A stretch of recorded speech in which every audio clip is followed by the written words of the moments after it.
ତାଙ୍କ ପକ୍ଷୀ ମେଲେଇ ଦେଲା ପରେ ରାଜା ଦଶରଥ ରହିଗଲେ ପକ୍ଷୀ ଉପରେ। ଧୀରେ ଧୀରେ ଯେତେବେଳେ ବସୁଦେବ ଭୂପୃଷ୍ଠ ଉପରେ ଓହ୍ଲେଇ ଦେଇଛନ୍ତି ରାଜା ଦଶରଥ ଖୁସି ହେଇଗଲେ। କହିଲେ ଯାହା ହଉ ଜୀବନରେ ମତେ ଗୋଟେ ପକ୍ଷୀ ସାହାଯ୍ୟ କରିଛି।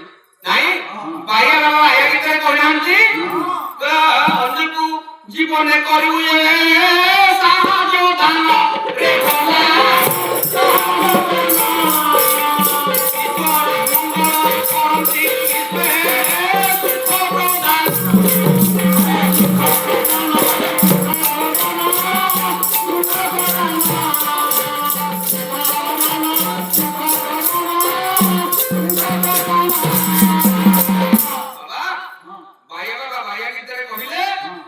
জীবনে অন্যକୁ ଥରେ କରିବୁ ଯଦି ସାହାଯ୍ୟ ଦାନ ଈଶ୍ୱର ମଙ୍ଗଳ କରନ୍ତି ବିଶ୍ୱ ସୁଖ ପ୍ରଦାନ। ମୁଁ ଯଦି ଆଜି ଅନ୍ୟକୁ ସାହାଯ୍ୟ କରିଛି ମୁଁ ତାଠୁ ସାହାଯ୍ୟର ଆଶା ପାଇବା କିଛି ଦରକାର ନାହିଁ। ସିଏ ତ ଜଣେ ରଜା ନା ସାକେତ ନଗର ଅଯୋଧ୍ୟାର ରାଜା ଦଶରଥ। କଣ ଧନ ସମ୍ପତ୍ତିର ଅଭାବ ଅଛି? କିଛି ତାଙ୍କର ଅଭାବ ନାହିଁ।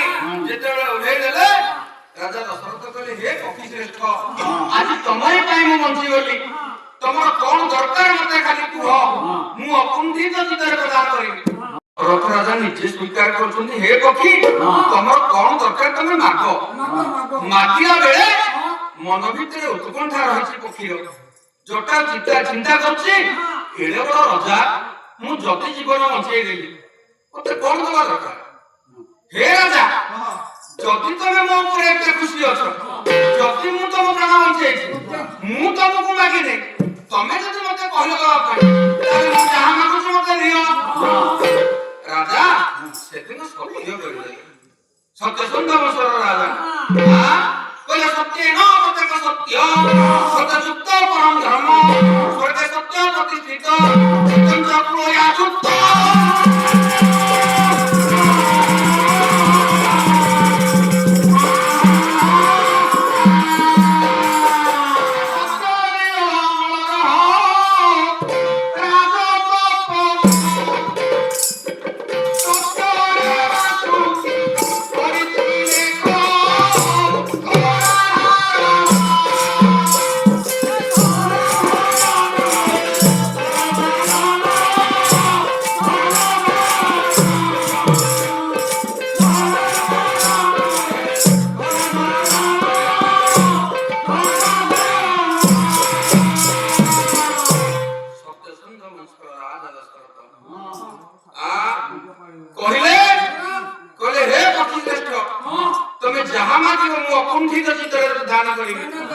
ସେତିକି ବେଳେ ପକ୍ଷୀ ଚିନ୍ତା କରୁଛି କହିଲା ହେ ରାଜା ମୁଁ ଯାହା ମାତ୍ରେ ତମେ ଦବ ସତ୍ୟରେ ଆବଦ୍ଧ ହେଇଗଲଣି।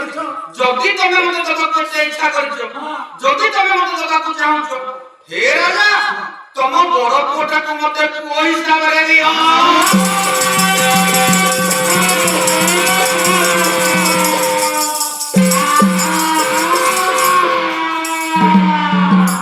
ଯେତେବେଳେ ରାଜା ଦଶରଥଙ୍କୁ ପକ୍ଷୀରାଜ ଜଟାୟୁ ମାଗିଲେ କହିଲା ହେ ରାଜା ମୁଁ ମୋ ତରଫରୁ କିଛି ମାଗିନି ତମେ ଯଦି ଯାଚିକି ଦଉଛ ତମ ବଡ ପୁଅଟାକୁ ମତେ ମୋ ପୁଅ ହିସାବରେ ଦିଅ।